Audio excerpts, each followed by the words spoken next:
होने लगते हैं जिसके ऊपर प्रभु की कृपा होती है। पहला, घोर अपराध करने वाले के प्रति भी दया की भावना, शांति पहला लक्षण है। भाव में भी पहले शांत भाव है।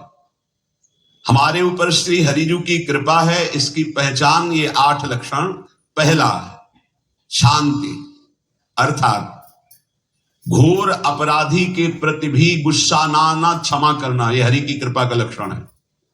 देख लो भाई, घोर अपराधी शब्द तो जाने दो, जरा सा प्रतिकूल हो जाए तो लाख समझाओ पर भ्रकुटी तनी रहती है। ईर्ष्या, द्वेष, मात्सर्य, द्रोह, ये उपासक के हृदय की विषय नहीं, ये तो गंदे विषयी पुरुषों के हृदय के लक्षण हैं। जहां ईर्ष्या है, मात्सर्य है, द्वेष है, द्रोह है, ये कुमति के लक्षण है, ये सुमति के लक्षण नहीं, ये हरि कृपा पात्र के लक्षण नहीं। आपसे जो अपराध कर रहा है, द्रोह कर रहा है, आपका क्षमा बल ये हरि प्रसाद से होता है। शांति, क्षमा बल, शांति, सह गया, क्या करूं, सहना ही पड़ेगा क्योंकि भगवत मार्ग में वो ऐसा नहीं होता। शांति, बुरा ही नहीं लगा, हरि कृपा पात्र को बुरा ही नहीं लगा। उमा संत कहे यही बड़ाई, मंद करत जो करे भलाई, ये सीधा शांति की व्याख्या है। अपने यहां मंगल गान में करत जे अनसहन निंदक तिनहु पे अनुग्रह कियो, यह है हरि कृपा, यह है आचार्य कृपा, गुरु कृपा। अपराधी पर भी क्षमा का भाव होना, भला ऐसा है, अपराधी पर भी क्षमा का भाव होना, ये हरि कृपा पात्र में ही होगा, अन्य में नहीं। तो अगर अपने हृदय में ऐसा लगे कि ऐसा नहीं है तो हरिजू से प्रार्थना करनी चाहिए कि कृपा करो, मेरे में सामर्थ्य आवे। दूसरा, अनसूया, वो किसी भी के प्रति कभी भी कोई दोष दर्शन ही नहीं करेगा। दोष कथन, दोष श्रवण की तो बात जाने दो। अनसूया, दूसरों के गुणों में दोष ढूंढना, ये नहीं होता हरि कृपा पात्र में, ये नहीं होता। ये सब भजन के नाश करने वाले। जैसे पहला अपराधी पर क्रोध कर देना, तो माया ने भेजा इसीलिए था कि तुम्हारे साथ व्यवहार ऐसा करे कि तुम क्रोध करो, क्रोध करोगे तुम्हारी ऊर्जा शक्ति नष्ट हो जाएगी, अध्यात्म में जो चलने की थी। और कहीं तुमने संकल्प कर लिया तो भजन शक्ति नष्ट हो जाएगी। तो अगर भजन बल है तो गया, जरूर उसको दंड मिलेगा, पक्का मिलेगा, 100% मिलेगा, लेकिन आप खाली हो गए। ना भजन करने की वृत्ति रहेगी और ना भजन रहेगा, दोनों बात। अनसूया, किसी के सद्गुणों में दोष देखना, गुणों में दोष ढूंढना, ये हरि कृपा पात्र में नहीं होता है। ये बहुत मंगलमयी बातें जिससे हमारा भजन मार्ग पुष्ट होता है। तीसरा, वो बाहर से और भीतर से पवित्र रहता है, हरि कृपा पात्र। शौचाचार का ज्ञान होना चाहिए, वस्त्र आपके पवित्र होने चाहिए, ये बाहरी जल रज आदि के द्वारा बाहरी पवित्रता। और निष्कपटता, निश्चलता, सत्य भाव, ये अंदर की पवित्रता है। अगर कपट है, छल है, असत्य है तो हृदय मलिन रहता है। भीतर और बाहर से पवित्र रहना, इसमें खास बात क्या है भीतर और बाहर से पवित्र रहने में? भीतर और बाहर से सदैव पवित्र कौन रह सकता है? तो बोले जो पुंडरीकाक्ष भगवान श्री हरि का, प्रियाजू का स्मरण करता रहता है, वो शवाभ्यंतर शुचि, वो बाह्य और अभ्यंतर दोनों से पावन रहता है। तीसरी जो कृपा का लक्षण है, अर्थात वो सदैव भगवत चिंतन परायण, शौचाचार का पालन करने वाला, बाहर और भीतर से हरि कृपा पात्र पवित्र रहता है। लघु शंका में जल पात्र में रखा जाता है, जनेंद्री को पवित्र किया जाता है, फिर हाथ रज से धो के, फिर कुल्ला करके, आचमन करके, पैर धोकर, ऐसे पवित्र आचरण, ऐसे पशुवत व्यवहार ठीक नहीं। कुछ लोग ऐसी गलती करते हैं कि जिसमें शौच हुआ जाता है उसी में बैठकर लघु शंका करते हैं, तो सारे वस्त्र, पूरा शरीर अपवित्र हो गया आपका। अब तो अटैच बाथरूम की व्यवस्था माया ने कर दी है।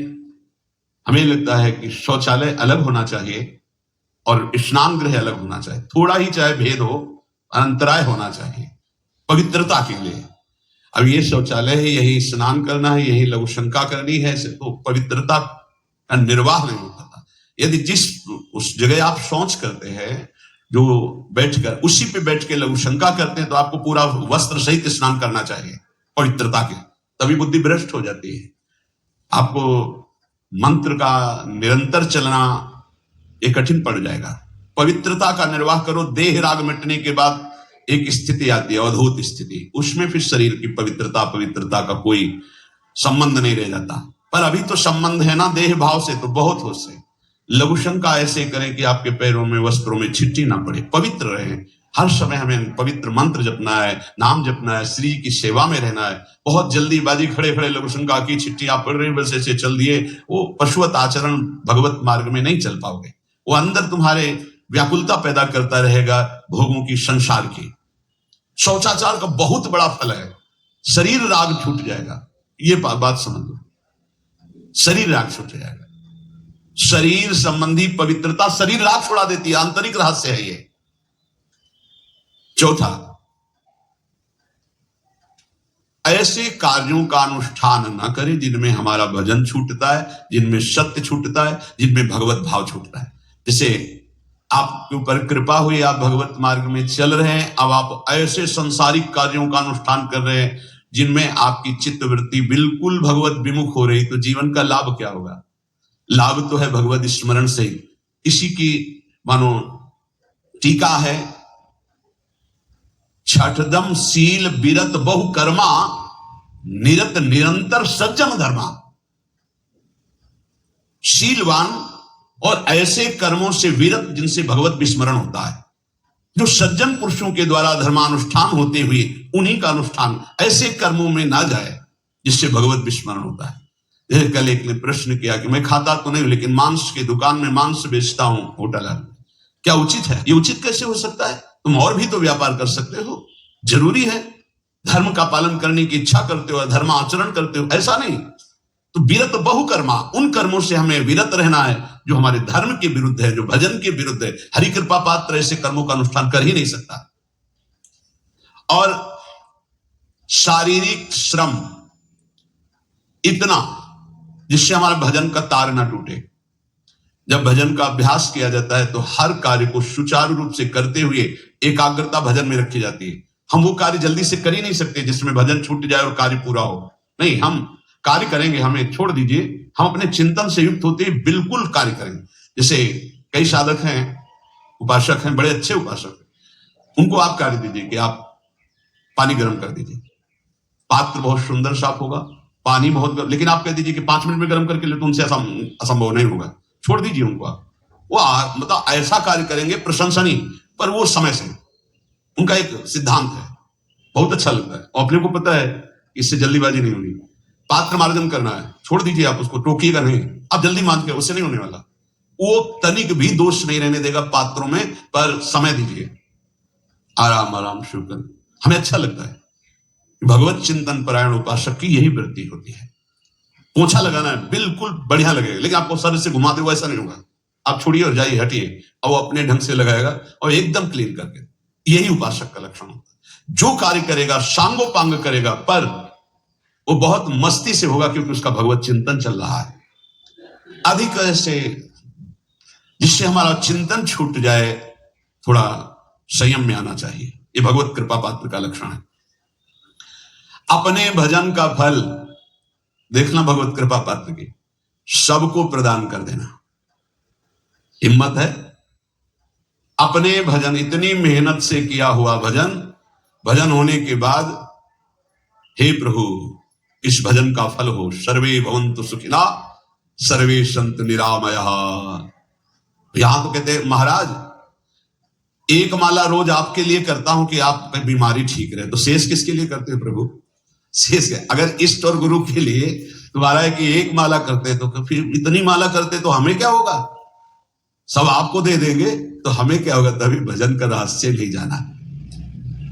सबके मंगल के लिए अपने भजन को समर्पित कर देना। देखो भाई भजनानंदी, भजन में अरुचि होने लगेगी? नहीं होने लगेगी। सुबह से शाम तक पसीना चुआए हम और भजन का फल दे दे सबको, तो इसका रहस्य बताते हैं। सबको जे भी कहा सर्वे भवन्तु सुखिना, तो सर्वत्र विराजमान भगवान वही पलट कर अनंत रूपों में आपके ऊपर बरस पड़ेंगे। ये आंतरिक रहस्य है। हमने जो भजन किया वो एक सीमा में था, जब हमने संपूर्ण विश्व को दे दिया तो असीम बनकर वापस हुआ। ये भाव न समझ में, अगर ये भाव न कहे तो एकदम लगे हम अपना भजन क्यों दे दें सबको। उस सर्वात्मा में विराजमान जो हमारा प्रभु है उसी को समर्पित कर। सर्वे भवन्तु सुखिनः, तो वो सब पलटकर सब जगह से वापस आया, सबका आशीर्वाद आया और वो महान बनता चला गया। ये लाभ है, आंतरिक लाभ है। अगर तुम्हारा भाव ऐसा न बनता हो तो आप प्रभु को तो अर्पित करते ही है ना, तो वही प्रभु सब में विराजमान है। ऐसा भाव करके सर्वात्म स्वरूप भगवान को हमारा भजन समर्पित है। सब रूपों में प्रभु विराजमान है। ये हरि कृपा पात्र का लक्षण चल रहा है। और छठवां, अपने भजन से अपने लिए कुछ भी ना चाहना और दूसरों की तो बात जाने दो। दूसरों से कुछ ना चाहना ये तो ठीक है, अपने भजन से अपने लिए कुछ ना चाहना है हिम्मत। देखो ये हरि कृपा पात्र में हिम्मत होती है। अपना भजन अपने प्रयोग में ना लाना, इसका भी आंतरिक रहस्य है। अपने प्रयोग में आप शरीर को लेकर के बोलेंगे, अगर स्वरूप को लेकर तो प्रयोग की कोई वहां जरूरत ही नहीं। स्वरूप पूर्ण काम है, वहां कोई अभाव नहीं। जब आप कोई भाव अपने लिए करेंगे तो देह भाव होगा। देह भाव से किसी विषय की मांग होगी। विषय पूर्ति भजन का फल नहीं होता, भजन का फल होता विषय निवृत्ति। बहुत जोर की बात है, कैसे समझ जाए। अपने भजन का भी फल अपने लिए नहीं, दूसरों से कुछ चाह रखना तो बात ही जाने दो। भजन से भी कोई अन्य सुख की चाह नहीं हुई। क्या चाहिए? भजन ही बनता रहे, भजन का फल भजन बनता रहे, खूब निरंतर जप करते रहे। सातवां, किसी भी मान सम्मान कीर्ति पद प्रतिष्ठा के मिलने पर हृदय का असंतुष्ट हो जाना, यह हरि कृपा पात्र का लक्षण होता है। प्रणाम नमस्कार जय हो तो हृदय में असंतुष्ट हो जाना चाहिए। कोई किंचन मात्र अभिमान न उदय हो जाए। प्रभु बचाओ, ये माया की चकाचौंध से बचा लो नाथ। कौन सा अपराध बन गया कि आपकी जय की जगह यहां हमको ऐसा सुनना पड़े। जैसे एक बार महापुरुष जन कह रहे थे कि जब गुरुजन बड़ाई करने लगे सामने शिष्य की, तो उसको ग्रीवा झुका लेनी चाहिए, पश्चाताप करना चाहिए कि कोई गलती हो गई, आज हमारे गुरुजी ने हमारी बड़ाई कैसे कर दी। इसका मतलब कोई दोष बन गया, कोई गलती हो गई, और प्रार्थना करना चाहिए कि क्षमा कीजिएगा महाराज, अगर कोई गलती हो तो दंड दीजिएगा, लेकिन ये दंड मत दीजिएगा कि आप हमारी प्रशंसा कर रहे। भगवान इससे बड़ा और कोई दंड नहीं हो, ऐसा महसूस होना चाहिए। सम्मानम कलयाति घोर गरलम, ये हरि कृपा पात्र का लक्षण है। नीचापमानम सुधा, नीच पुरुषों द्वारा किया हुआ अपमान अमृत के समान लगे और सम्मान विष के समान लगे। मान प्रतिष्ठा कीर्ति जिसके लिए बड़े बड़े लालायित रहते, हरि कृपा पात्र को विष की तरह चुभती है। और आठवां, किसी भी प्राणी समुदाय से संबंध ना रखते हुए सब पर दया की भावना, सब पर कृपा की भावना, सब पर करुणा मैत्री पर किसी से ममता नहीं। ये सूत्र बहुत व्यवहार में प्रयोग करने योग्य है। सबसे करुणा और मैत्री पर किसी से ममता नहीं। करुणा तो करी भरत जी ने, मैत्री भी की मृग से, पर ममता रहित नहीं रहे। ममता कर ली तो अगला जन्म हिरण्य का हो गया। ममता नहीं रखी, निर्ममो निरहंकारा। करुणा मैत्री तो करनी है, जैसे इसमें आदेश, गीता में भी आदेश है, अद्वेष्टा सर्वभूतानां मैत्रः करुणैव च, पर निर्ममो निरहंकारा, ये साधक की चतुरता है। प्राणी मात्र पर दया कृपा करुणा मैत्री, पर ममता नहीं। ममता किसी से, और यहां करुणा मैत्री ये तो गायब हो गई, केवल ममता रह गई है।